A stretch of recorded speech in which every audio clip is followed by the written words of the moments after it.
வணக்கம். புதுச்சேரி ராஜ்பவன் தொகுதியில் மத்திய அரசின் ஆயுஷ்மான் பிரதான் மந்திரி ஜன் ஆரோக்கிய யோஜனா திட்டத்தின் கீழ் மருத்துவ காப்பீடு பதியும் முகாமை தொகுதியின் சட்டமன்ற உறுப்பினரும் தற்காலிக சபாநாயகருமான லட்சுமி நாராயணன் துவக்கி வைத்தார். மத்திய அரசின் ஆயுஷ்மான் பிரதான் மந்திரி ஜன் ஆரோக்கிய யோஜனா திட்டத்தின் கீழ் அனைத்து சிவப்பு நிற குடும்ப அட்டைதாரர்களுக்கும் மருத்துவ காப்பீடு வழங்கப்பட்டு வருகிறது. இந்தியா முழுவதும் உள்ள சிவப்பு நிற குடும்ப அட்டை வைத்துள்ள அனைவரும் இந்த திட்டத்தில் பதிந்து கொள்ளலாம் என அறிவிக்கப்பட்டுள்ளது. அந்த வகையில் புதுச்சேரி அரசானது பொதுமக்கள் இத்திட்டத்தில் சேர அதற்கான அனைத்து ஏற்பாடுகளையும் செய்து வருகிறது. அந்த வகையில் புதுச்சேரியில் ராஜ்பவன் தொகுதிக்குட்பட்ட பகுதிகளில் மருத்துவ காப்பீடு திட்டத்தின் கீழ் சேருவதற்கு சிறப்பு முகாம்கள் அமைக்கப்பட்டுள்ளன. இதன் திறப்பு விழா சிறப்பாக நடைபெற்றது. கொருசுக்குப்பம் சமுதாய நலக்குளத்தில் நடைபெற்ற முகாமில் தொகுதியின் சட்டமன்ற உறுப்பினரும் தற்காலிக சபாநாயகருமான லட்சுமி நாராயணன் கலந்து கொண்டு மத்திய அரசின் மருத்துவ காப்பீடு திட்டத்தில் பதிவு செய்யும் பணியை துவக்கி வைத்தார். இதில் அந்த தொகுதியை சார்ந்த ஏராளமான பயணிகள் தங்கள் சிவப்பு நிற குடும்ப அட்டை, ஆதார் கார்டுகளை எடுத்து வந்து பதிவு செய்து கொண்டனர். இதேபோல் வாழைக்குளம் சமுதாய கூடம், குருசுக்குப்பம் NKC பள்ளி ஆகிய இடங்களிலும் சிறப்பு முகாம் நடைபெற்றது. புதுச்சேரியில் மேலும் புதிதாக 642 பேருக்கு கொரோனா வைரஸ் தொற்று உறுதி செய்யப்பட்டுள்ளது. மேலும் 4 பேர் தொற்று காரணமாக பலியாகியுள்ளனர். புதுச்சேரியில் மேலும் புதிதாக 642 பேருக்கு கொரோனா வைரஸ் தொற்று உறுதி செய்யப்பட்டுள்ளது. அது மட்டுமின்றி மேலும் 4 பேர் இத்தொற்று காரணமாக சிகிச்சைக்கு பலனின்றி உயிரிழந்துள்ளனர். கடந்த ஒரே நாளில் மட்டும் 932 பேர் கொரோனா சார்ந்த சிகிச்சை முடிந்து வீடு திரும்பியுள்ளனர். இதனால் புதுவை முழுவதும் தொற்றின் மொத்த பாதிப்பு எண்ணிக்கை 1,10,748 உயிரிழப்பு 1,648 உயர்ந்துள்ளது. இதுவரை புதுவை மாநிலத்தில் 1,02,247 பேர் கொரோனாவிலிருந்து குணமடைந்துள்ளனர். மாநிலங்களுக்கு மத்திய அரசே கொரோனா தடுப்பூசியை இலவசமாக வழங்கும் என அறிவித்த பிரதமர் மோடிக்கு புதுச்சேரி முதல்வர் ரங்கசாமி நன்றி தெரிவித்துள்ளார்.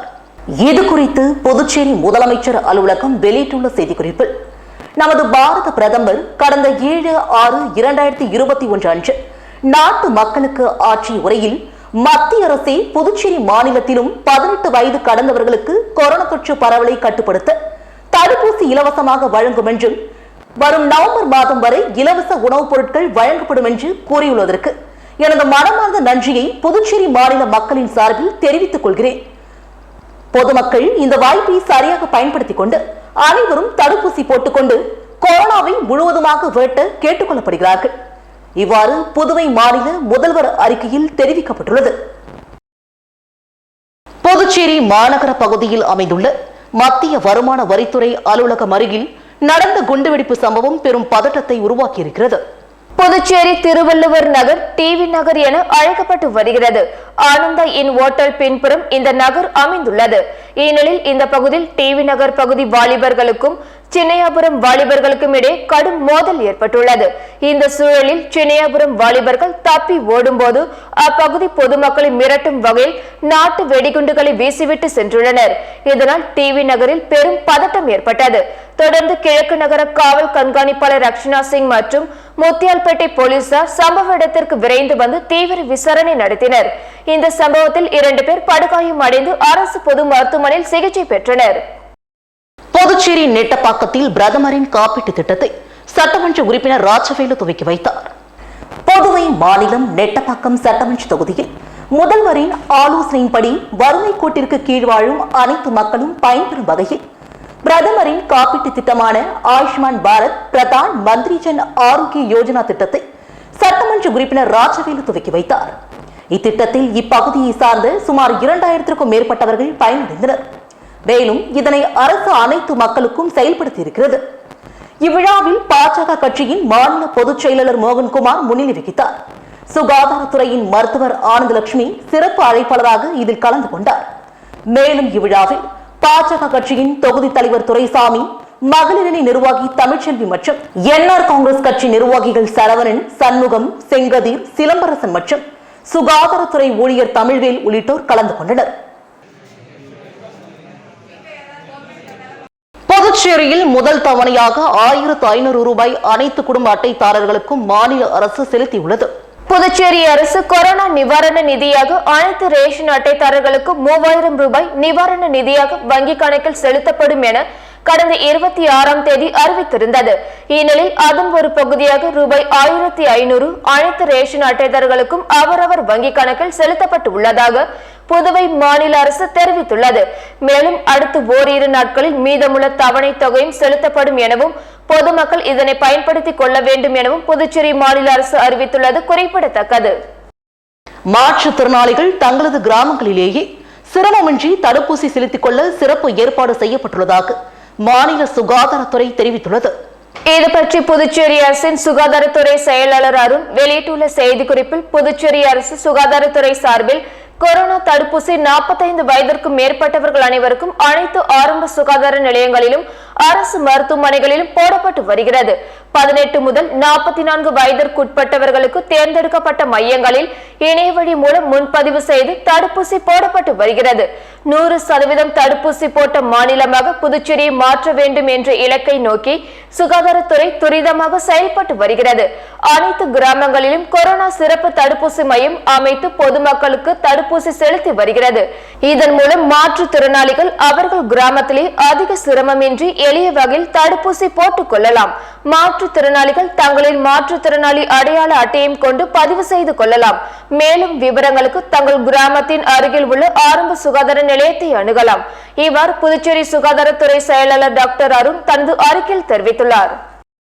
அனைவருக்கும் இலவச தடுப்பூசி என்ற மத்திய அரசின் முடிவு கோவிட்டுக்கு எதிரான போராட்டத்தில் ஒரு திருப்பு முனையாக அமையும் என புதுவை மாநில துணைநிலை ஆளுநர் டாக்டர் தமிழிசை சவுந்தரராஜன் தெரிவித்துள்ளார். இது பற்றி அவர் வெளியிட்டுள்ள அறிக்கையில், நாட்டில் 18 வயதிற்கும் மேற்பட்ட அனைவருக்கும் இலவசமாக தடுப்பூசி வழங்குவதற்கான மத்திய அரசின் முடிவு இந்தியாவில் உள்ள தகுதியான அனைவருக்கும் தடுப்பூசி போடும் முயற்சியில் ஒரு திருப்பு முனையாக இருக்கும். பாரத பிரதமர் நரேந்திர மோடியால் நூற்றாண்டின் மிக மோசமான பேரழிவு என்று சொல்லப்பட்ட கோவிட்-19 பெருந்தொற்று நோய்க்கு எதிரான நமது போராட்டத்தில் இது மிகவும் வலுவான முயற்சியாகும். நாட்டில் உற்பத்தி செய்யப்படும் தடுப்பூசி அளவுகளில் 75% மத்திய அரசால் கொள்முதல் செய்வதும் அதே வேளையில் மாநிலங்களுக்கு இலவசமாக வழங்குவதும் ஒரு தீர்க்கமான நடவடிக்கையாகும்.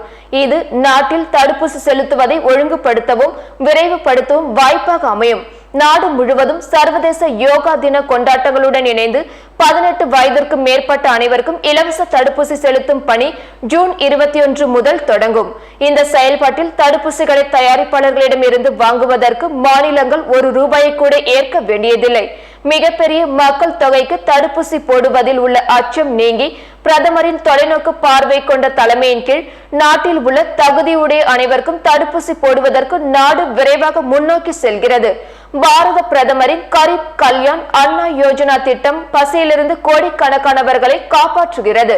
பாரத பிரதமரின் கரீப் கல்யாண் அண்ணா யோஜனா மூலம் தீபாவளி வரை நாட்டில் 80 கோடி மக்களுக்கு குடும்ப அட்டை மூலமாக விலையில்லா தானியங்கள் விநியோகம் செய்ய இருப்பது பிரதமரின் மற்றொரு முக்கியமான முடிவாகும். இத்திட்டத்தின் கீழ் விலையில்லா தானியங்கள் வழங்குவதன் மூலம் நாடு முழுவதும் குறைந்தது 80 கோடி மக்களுக்கு தீபாவளி கொண்டாட்டங்களில் பிரகாசம் இருக்கும். இவ்வாறு புதுச்சேரி துணைநிலை ஆளுநர் தமிழிசை சவுந்தரராஜன் தனது செய்திக்குறிப்பில் தெரிவித்துள்ளார். புதுச்சேரி கோர்க்காடு பகுதியில் இயங்கி வரும் தனியார் பவுண்டேஷன் சார்பில் வீடற்றவர்களுக்கும் உணவின்றி தவிக்கும் மக்களுக்கும் உணவு வழங்கப்பட்டது. புதுச்சேரி மாநிலம் கோர்க்காடு பகுதியில் உள்ள பவுண்டேஷன் சார்பில் கொரோனா நோய் தொற்று காரணத்தினால் 41 நாள் ஊரடங்கு காலத்தில் தொடர்ந்து தெருவோரங்களில் வீடின்றி தவிக்கும் மக்களுக்கும் கிராமப்புறங்களில் உள்ள ஆதரவற்ற உணவின்றி தவிக்கும் பல குடும்பத்தினருக்கும் அதன் தலைவர் அசோக்குமார் தலைமையில் கீர்த்தி முன்னிலையில் பொதுக்கடை கீழ்ப்பாதி கிராமத்தில் உள்ள ஏழை எளிய மக்களுக்கு உணவு வழங்கப்பட்டது.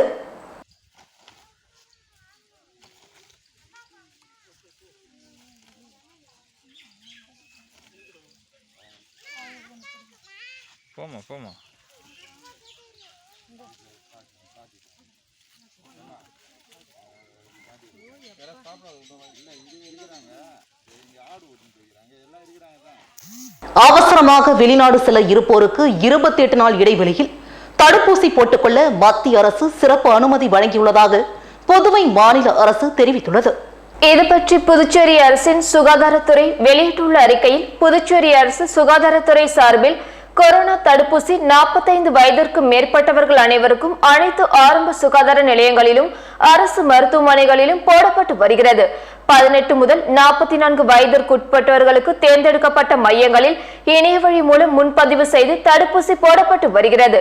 கோவிஷீல்டு தடுப்பூசி முதல் தவணைக்கும் இரண்டாம் தவணைக்கும் 12 முதல் 16 வாரங்கள் இடைவெளியில் போடப்படுகிறது. தற்போது படிப்புக்காகவும் வேலை வாய்ப்புக்காகவும் வெளிநாடுகளுக்கு செல்ல இருப்போருக்கும் மற்றும் சர்வதேச ஒலிம்பிக் விளையாட்டுகளில் கலந்து கொள்ளவிருக்கும் விளையாட்டு வீரர்களுக்கும் முழுமையாக கொரோனா தடுப்பூசி 2 தவணைகளையும் போட வேண்டிய அவசியத்தை கருத்தில் கொண்டு தடுப்பூசியின் முதல் தவணைக்கும் இரண்டாம் தவணைக்கும் இருக்கும் இடைவெளியை குறைத்து இந்திய அரசு சிறப்பு அனுமதி வழங்கியுள்ளது. அதற்கான சிறப்பு வழிகாட்டுதல் முறையை வெளியிட்டுள்ளது. இச்சிறப்பு அனுமதி மூலம் மேற்கூறிய காரணங்களுக்காக 31ஆம் தேதி ஆகஸ்ட் 2021 வரை செல்ல இருப்போர் தங்களது பயணத்தின் காரணத்திற்கான ஆவணங்களையும் பாஸ்போர்ட்டையும் கொண்டு 28 நாள் இடைவெளியில் கொரோனா தடுப்பூசி 2 தவணைகளையும் போட்டுக் கொள்ளலாம். இவ்வாறு புதுச்சேரி சுகாதாரத்துறை தனது அறிக்கையில் தெரிவித்துள்ளது. புதுவை மாநிலம் நெட்டப்பாக்கம் தொகுதியில் கரியமாணிக்கம் கிராமத்தில் தன்னார்வலர் தொண்டு நிறுவனம் மூலமாக சட்டமன்ற உறுப்பினர் ராஜவேலு பல நலத்திட்ட உதவிகளை வழங்கினார். புதுவை மாநிலம் நெட்டப்பாக்கம் தொகுதிக்குட்பட்ட கரியமாணிக்கம் கிராமத்தில் ஓர் தொண்டு நிறுவனத்தின் மூலமாக கொரோனா கால நிவாரணமாக துப்புரவு பணியாளர்கள் சுமார் 250 நபர்களுக்கு அரிசி, காய்கறி, மளிகை பொருட்கள் வழங்கப்பட்டது. இவை அனைத்தும் சட்டமன்ற உறுப்பினர் ராஜவேலு தலைமையில் பயனாளிகளுக்கு வழங்கப்பட்டது. மேலும் இவ்விழாவில் தன்னார்வலர் தொண்டு நிறுவனத்தின் நிறுவன தலைவர் முகமது பருக் மற்றும் திட்ட மேலாளர் மாரியப்பன், தன்னார்வலர் ஜெகன் ஆகியோர் முன்னிலை வகித்தனர். மேலும் என்ஆர் காங்கிரஸ் கட்சியின் நிர்வாகிகள், ஊர் பெரியவர்கள் உட்பட பலர் இந்நிகழ்ச்சியில் கலந்து கொண்டனர். சுதந்திர தினத்திற்கு முன்பாக சுத்தமாக ஒழிப்போம் கொரோனாவை என புதுவை பாஜக மாநில தலைவர் சுவாமிநாதன் உறுதி கூறியுள்ளார்.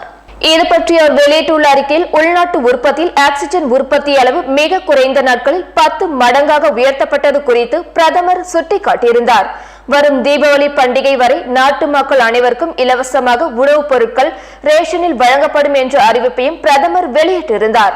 அனைத்து மாநிலத்திலும் வாழும் எல்லா வயதினரும் கொரோனா நோய் தொற்று தடுப்பு ஊசியை போட்டுக்கொள்ள வகை செய்யும் வகையில் ஊசியை மொத்தமாக மத்திய அரசே கொள்முதல் செய்து அனைத்து மாநிலங்களுக்கும் விநியோகிக்கும் என்ற ஒரு வரவேற்கத்தக்க சிறந்த அறிவிப்பையும் அவர் வெளியிட்டிருந்தார். கொரோனா நோய் தொற்று கிருமிகளை தொடர்ந்து கண்காணித்து ஆராய்ச்சிகள் செய்து தடுப்பூசிகளை தயாரிக்கும் பணியில் 7 இந்திய நிறுவனங்கள் தொடர்ந்து ஈடுபட்டிருப்பதை அவர் சுட்டிக்காட்டினார். சுகாதாரத்துறை ஊழியர்களுக்கும் மருத்துவர்களுக்கும் முன்கள பணியாளர்களுக்கும் மூத்த வயதினருக்கும் முன்னுரிமை வழங்கியது நல்ல பயனை தந்தது என்றும் தற்பொழுது 45 வயதுக்கும் மேற்பட்டோருக்கு தடுப்பூசிகள் வழங்கப்பட்டு வருவதையும் இனி அனைத்து வயதினரும் பயன்பெறும் வகையில் தடுப்பூசிகள் அனைத்து மாநிலத்திற்கும் வழங்கப்படும் என்றும் பிரதமர் அறிவித்திருப்பது நாட்டு மக்களின் மீது அவர் கொண்டிருக்கும் நல்ல எண்ணத்தையும் அக்கறையும் காட்டுகிறது. தடுப்பூசி மருந்தின் மேல் இன்னும் சிலர் தயக்கம் கொண்டு தடுப்பூசிகள் போட்டுக் கொள்ளாமல் இருப்பதை சுட்டிக்காட்டி அனைவரையும் தடுப்பூசி போட்டுக்கொள்ள கிடைக்கும் வகையில் தொடர்ந்து தடுப்பூசி முகாம்களும் தொடர்ந்து நடத்தப்பட வேண்டும் என்று பிரதமர் அழைப்பு விடுத்திருந்தார். நம் பாரத பிரதமர் மோடியின் தொடர் முயற்சிகளை புதுச்சேரி பாரதிய ஜனதா கட்சி மனதார உளமாற புதுச்சேரி மக்கள் சார்பில் பாராட்டுகிறது. பிரதமரின் ஆலோசனைகளை ஏற்று மாநில அரசின் ஒத்துழைப்புடன் மாநிலத்தின் அனைத்து பகுதிகளிலும் தடுப்பூசிகளை மக்கள் எளிதாக போட்டுக்கொள்ள வகை செய்ய தடுப்பூசி முகாம்கள் அமைக்கப்படும். புதுச்சேரி பாரதிய ஜனதா கட்சியின் தன்னார்வ தொண்டர்கள் கிருமி நாசினிகளை வழங்கி மருத்துவமனைகளில் பிஜேபி யுவ மோர்ச்சா தொண்டர்கள் ரத்த தானம் வழங்கியும் பல்வேறு தொண்டுகளை செய்து கொண்டிருக்கிறார்கள். மேலும் பொதுமக்கள் அத்தனை பேரும் தடுப்பூசிகளை போட்டுக்கொள்ள விழிப்புணர்வை ஏற்படுத்தும் வகையில் பாஜக தொண்டர்கள் பல்வேறு பகுதிகளில் தடுப்பூசி முகாம்களை நடத்தி வருகிறார்கள். இவ்வாறு பாஜக மாநில தலைவர் சாமிநாதன் தனது அறிக்கையில் குறிப்பிட்டுள்ளார். இத்துடன் செய்திகள் நிறைவடைகின்றன. வணக்கம்.